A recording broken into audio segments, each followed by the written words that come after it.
ದಿನ ನಮ್ಮೆಲ್ಲರ ಭಾಗ್ಯ ಸಿದ್ಧಗಂಗೆಯ ಶ್ರೀಗಳು ನಮ್ಮ ಮಧ್ಯದಲ್ಲಿ ಕುಂತು ವಚನ ಪಾರಾಯಣ ಮಾಡಿದ್ದೇ ನಮ್ಮದೆಲ್ಲ ಒಂದು ಸೌಭಾಗ್ಯ ಅಂತ ನಾನು ಭಾವಿಸಿದ್ದೀನಿ. ಇವತ್ತು ಈ ನಮ್ಮ ಕಾರ್ಯಕ್ರಮಕ್ಕೆ ಬಹುದೂರದಿಂದ ಆಗಮಿಸಿ ಇಲ್ಲಿಗೆ ಆಗಮಿಸಿದ್ದಾರೆ. ಬಹುತೇಕ ದಾಸೋಹಕ್ಕೆ 12ನೇ ಶತಮಾನದಲ್ಲಿ ನಾವು ದಾಸೋಹ ನೋಡ್ತೀವಿ.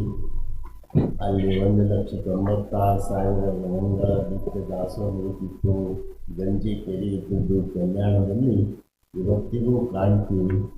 ಅಂತ ಮತ್ತೊಮ್ಮೆ ಅಂತ ಬೃಹತ್ ದಾಸೋಹ ಮತ್ತೆ ಎಲ್ಲಾದರೂ ನೋಡಬೇಕಾದ್ರೆ ಸಿದ್ಧಗಂಗೆ ಹೋಗೇ ಅದನ್ನು ನೋಡಬೇಕು.